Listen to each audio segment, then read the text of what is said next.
에도가와 란포지온 강담 구자형.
그 후 며칠 동안 마사키는 아무 생각도 하지 못한 채 멍하니 창고 2층에 앉아 있었다.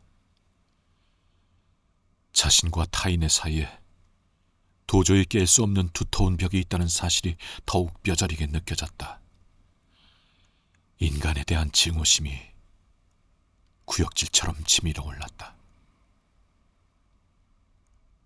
그는 모든 여성을 대표하는 인물로 키노시타 후요를 더 이상 미워할 수 없을 만큼 증오했다. 하지만 얼마나 이상한 마음의 작용인가. 그는 후요를 극도로 증오하면서도 한편으론 소년 시절의 어린 사랑의 추억을 잊을 수 없었다.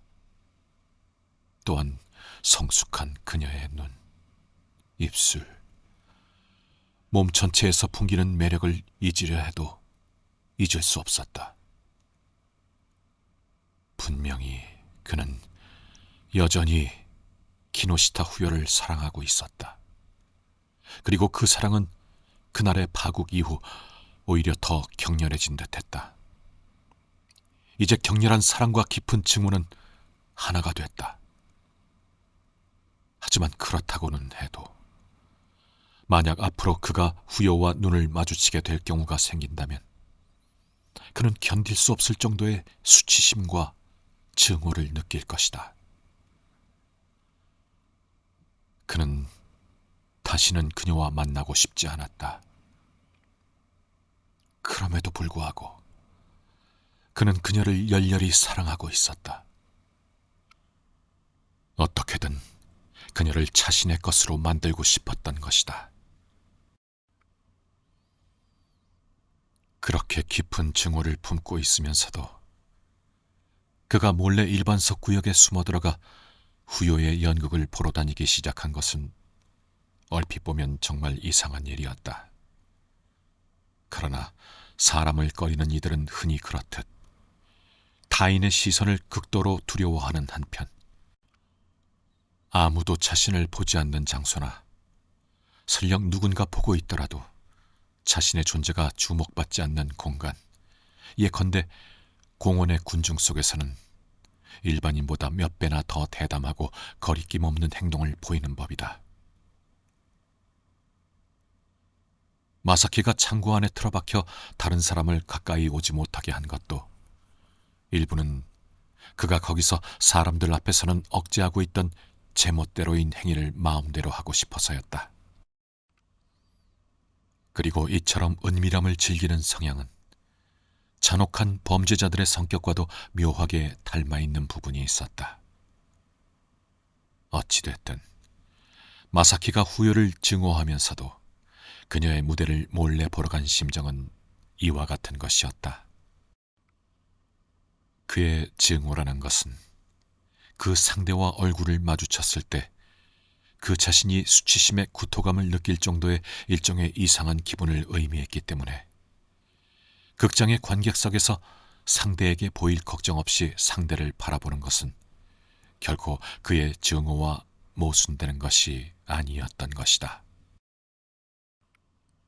하지만 한편으로 그의 격렬한 연모의 감정은 후요의 무대 모습을 보는 것만으론 해소될 리가 없었고, 그렇게 그녀를 바라볼수록 그의 채워지지 않는 욕망은 점점 더 깊고 격렬해져 갔다.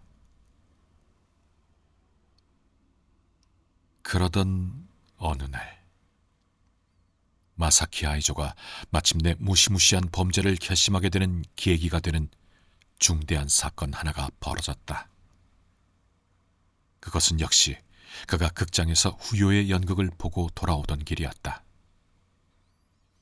연극이 끝나고 극장문을 나온 그는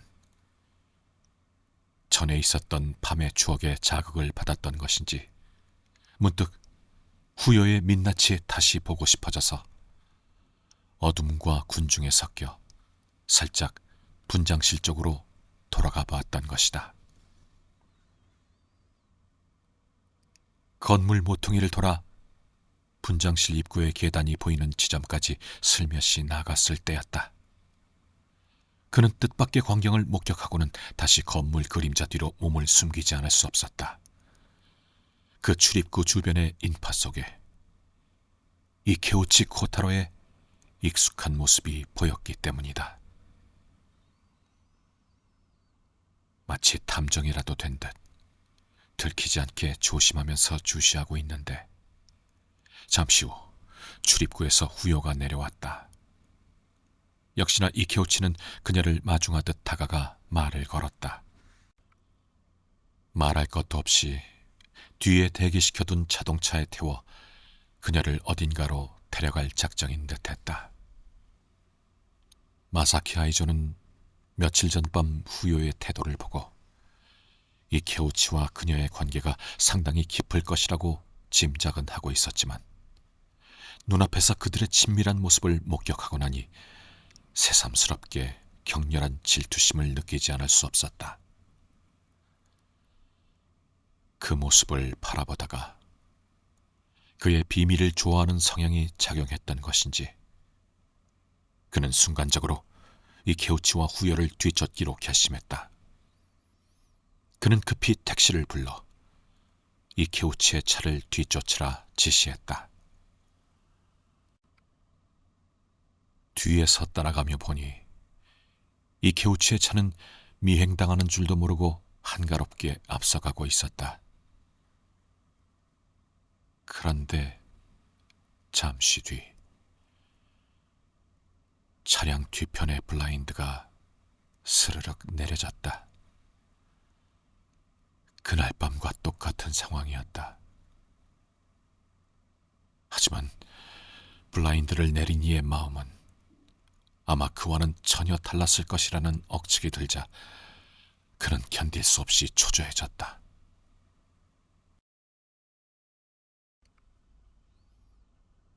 이케우치의 차가 멈춘 곳은 스키지 강변의 어느 여관 문 앞이었는데 안쪽에는 넓은 정원과 고급스러운 분위기가 감돌았고 둘의 밀회를 위한 장소로는 더할 나위 없이 잘 어울리는 곳이었다.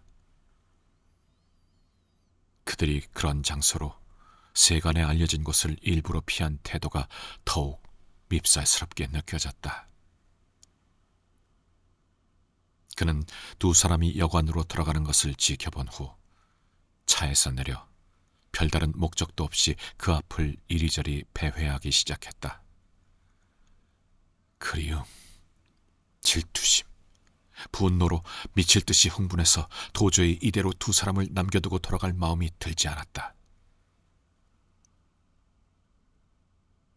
1시간 정도 문 앞을 배회한 후 그는 무슨 생각이 들었는지 갑자기 문 안으로 들어갔다. 그리고 단골이 아니면 어렵다는 말에도 무리하게 부탁해 혼자서 그 집에 묵기로 했다. 상당히 넓은 여관이었지만 밤도 깊었고 손님도 많지 않은 듯 적막하고 음침한 분위기가 감돌았다. 그는 안내받은 2층 방에 도착하자마자 곧바로 이불을 펴달라 하고 누워버렸다. 그리고 밤이 더 깊어지기만을 기다렸다.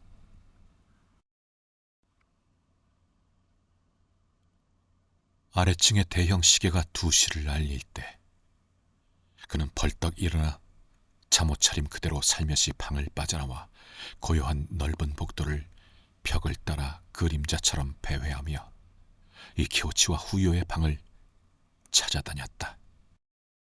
그것은 매우 고된 일이었지만 그는 슬리퍼가 벗어져 있는 방마다 조심스럽게 도둑보다 더 은밀한 태도로 살짝 문을 열어 확인해 나갔다. 그리고 마침내 그들의 방을 찾아냈다. 전등은 꺼져 있었지만 아직 잠들지 않은 2사람이 속삭이며 나누는 목소리로 그것을 알아차릴 수 있었다. 2사람이 깨어있다는 것을 알게 되자 그는 더더욱 조심할 수밖에 없었다.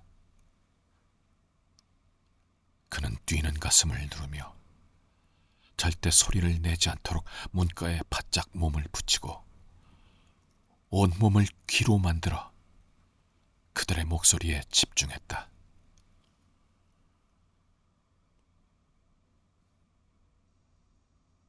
안에 있는 2사람은 설마 미닫이 문 하나를 사이에 두고 마사키 아이조가 엿듣고 있으리라고는 상상도 못한 채 속삭이는 목소리로 그러나 아무 거리낌 없이 이야기를 나누고 있었다. 대화 내용은 특별히 의미 있는 것은 아니었지만 마사키에게는 키노시타 후요의 친숙한 콧소리 섞인 말투 그리고 다소 거칠고 자유분방한 어조를 듣고 있는 것이 실로 견딜 수 없는 고통이었다. 그는 그렇게 방 안의 모든 소리를 놓치지 않으려고 목을 움츠리고 숨을 죽이며 온몸의 근육을 목각인형처럼 굳힌 채 붉게 충혈된 눈으로 어딘지 모를 공간을 응시하며 언제까지고 그 자리에 얼어붙은 듯 서 있었다.